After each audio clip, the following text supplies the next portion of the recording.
नमस्कार, मैं हूं राजन और आप देख रहे हैं पंचायत टाइम्स। हमने 2 और प्रयास किए थे लाइव करने के, लेकिन कुछ टेक्निकल दिक्कतों की वजह से वो अबॉर्ट करने पड़े। फिलहाल ये तीसरा प्रयास है।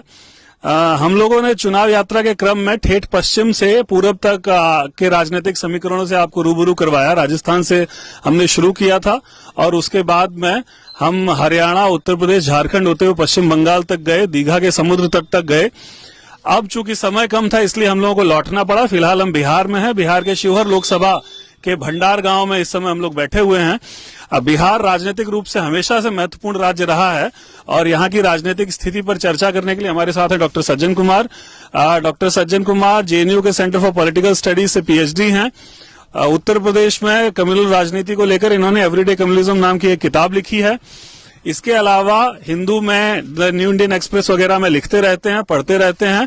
अभी सर्वे एजेंसी पीपल्स पल्स के साथ में जुड़े हुए हैं। काफी लंबे समय से कई राज्यों का चुनाव सर्वेक्षण कर चुके हैं। उत्तर प्रदेश में हमने इनसे बात की थी। फिलहाल बिहार में लंबे समय से दौरा कर रहे हैं। सज्जन, सबसे पहले तो हमसे बात करने के लिए शुक्रिया। जी, धन्यवाद। तो अगर बिहार की बात की जाए तो 40 सीटें हैं बिहार में और पिछले बार के चुनाव में एनडीए गठबंधन ने बहुत अच्छा परफॉर्मेंस किया था। 22 सीट अकेली बीजेपी ने जीती थी। 6 सीट पर उनका जो सहयोगी पार्टी है एलजेपी, उसने जीत हासिल की थी। 3 सीट रालोसपा ने हासिल की, तो 31 का नंबर उनका आया। और आरजेडी की सिर्फ 4 सीट रह गई, 2 सीट कांग्रेस की, 1 सीट एनसीपी की। इस टाइप से अपोजिशन बिखर सा गया। 2 सीट जेडीयू की। इस बार के चुनाव में एक तरफ तो एनडीए का गठबंधन है, दूसरी तरफ महागठबंधन है। तो लड़ाई तो गठबंधन बनाम गठबंधन है। इसमें सीटों के मामले की अगर बात की जाए, क्योंकि हम बात फिर वहीं से आगे बढ़ाएंगे, तो आपको क्या लग रहा है? देखिए, इस बार भी सीटों के मामले में बीजेपी की ही बढ़त रहेगी, एनडीए की बढ़त रहेगी। हालांकि 2014 के मुकाबले थोड़ा नुकसान होगा। इस बार बीजेपी और अपने तमाम सहयोगी दलों के साथ जेडीयू और एलजेपी के साथ लगभग 25 सीटों के पास रहेगी। लगभग 15 के करीब गठबंधन जो विपक्ष का है वो भी आ सकता है। कारण इसका ये है कि नीतीश जी के बीजेपी के साथ आ जाने से और रामविलास पासवान के भी साथ होने से हो क्या रहा है कि जो सवर्ण मतदाता है वो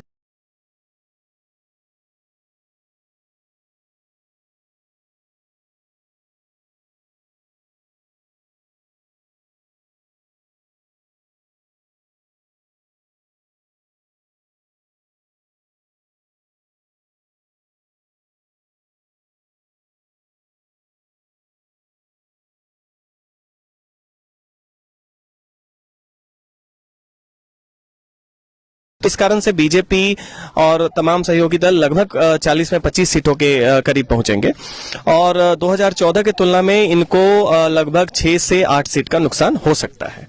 दूसरी तरफ अगर आप गठबंधन जो विपक्ष का है, अब गठबंधन पर आते हैं। एक बड़ा गठबंधन एक तरीके से विपक्ष ने इस बार किया, जिसमें रालोसपा जो कि एनडीए में थी पिछली बार, वो इस बार आ गई है, जिससे माना जा रहा था कि कुशवाहा आएगा या जो भी होगा। तो गठबंधन हमने देखा कि उत्तर प्रदेश में गठबंधन बीजेपी को डैमेज कर रहा है, झारखंड में गठबंधन बीजेपी को डैमेज कर रहा है। यहाँ पर माना जा रहा था कि ऐसा नहीं हो पाएगा। आप लेकिन जो कह रहे हैं कि 15 सीट तक गठबंधन जाएगा, इसका मतलब बीजेपी को 6 सीट का नुकसान हो सकता है। तो 6 सीट का नुकसान यदि होगा तो इसका मतलब गठबंधन क्लिक कर रहा है। तो एक चीज जो चल रही थी, काफी चर्चा में थी, कि गठबंधन क्लिक नहीं करेगा क्योंकि उसमें सिर्फ माई रह जाएगा। कुशवाहा का या निषाद का वोट, जो कि वीआईपी पार्टी मुकेश सहनी के आने से या उपेंद्र कुशवाहा के आने से आना चाहिए, या मांझी जी के आने से दलितों का एक जो हिस्सा आना चाहिए, वो नहीं आ पाएगा। तो आपकी बात उसके खिलाफ जा रही है। तो इसके लिए आपको मतलब क्या वजह लगती है, जो आपका ये ऑब्जर्वेशन? वजह यह है कि जैसे हमने मगध क्षेत्र में भी किया, उसके बाद उधर सासाराम और सारण वगैरह और काराकाट वगैरह में हमने जो ये किया, उसमें एक तो ये देख रहा है कि देखिए उत्तर प्रदेश में जो महागठबंधन है उसमें हालांकि अगर जाट को छोड़ दें पश्चिमी उत्तर प्रदेश में, तो बाकी जगह से वो एक कहावत भी है कि हाथी लाठी और 786, मतलब जाटव दलित, उसके अलावा यादव और मुस्लिम है। हालांकि वो यूपी में काफी बड़ी 40% के करीब है।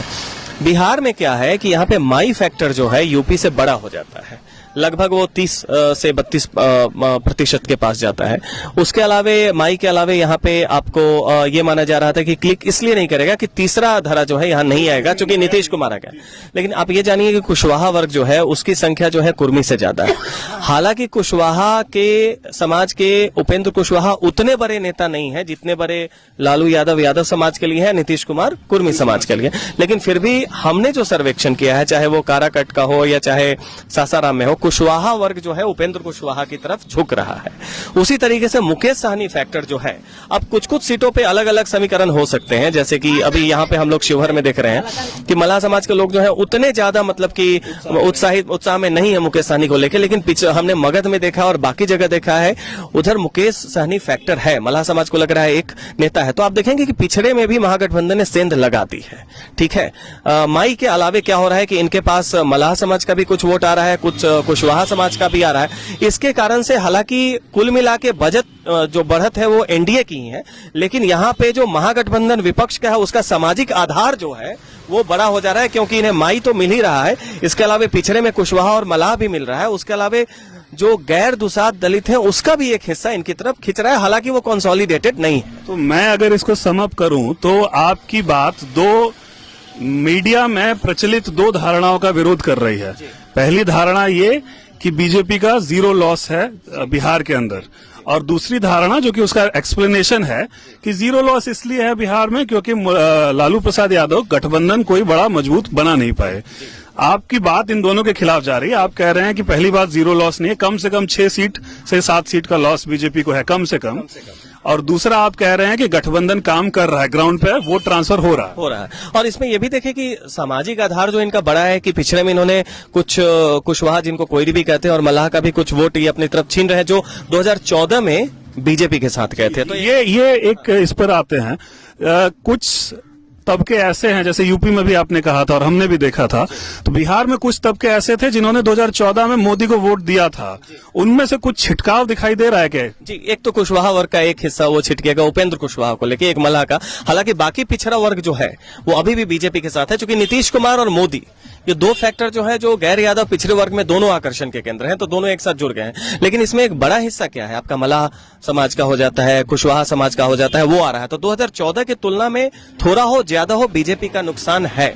इसके अलावा ये तो सामाजिक आधार है। आप देखें कि राजनीतिक जो गठजोड़ है उसमें महागठबंधन में उपेंद्र कुशवाहा की रालोसपा है, विकासशील इंसान पार्टी मुकेश सहनी की है, उसके बाद ये है, उसके अलावा इन्होंने आरा सीट पे सीपीआई एमएल से भी किया है। तो एमएल का भी जो वोट है वो आरा के अलावे जो सीट उनका गढ़ है, उसके अलावा पाटलिपुत्रा जो क्षेत्र है जिसमें मीसा भारती पिछली बार चुनाव रामकृपाल यादव से हार गई थी, तो उसमें लगभग जी तो 50,000 से जितने अंतर से हारी थी उससे ज्यादा माले का वोट था मोदी लहर के समय भी।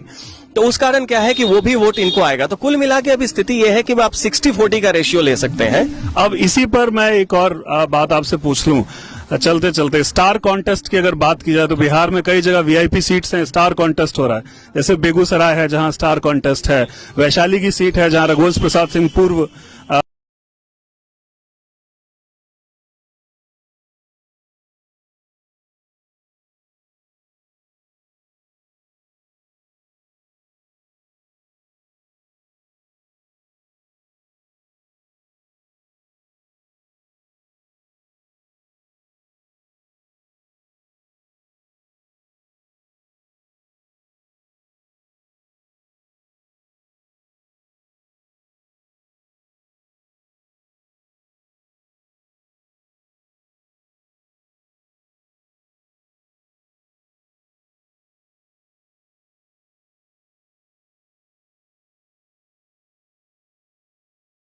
इसके कारण से गिरिराज सिंह शायद निकल जाए।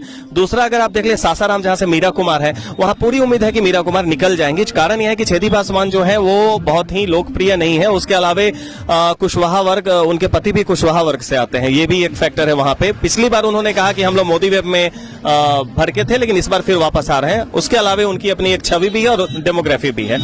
आप आ जाए सारण में तो कांटे की टक्कर है, राजीव प्रताप रूढ़ी और चंद्रिका राय जो तेज प्रताप यादव के वो फादर इन लॉ भी हैं, ससुर भी हैं, तो वहां पे समीकरण भारत के पश्चिमी छोर से पूर्वी सीमा तक लोकसभा चुनाव की ग्राउंड रिपोर्ट, पश्चिम से पूरब चुनाव यात्रा 2019।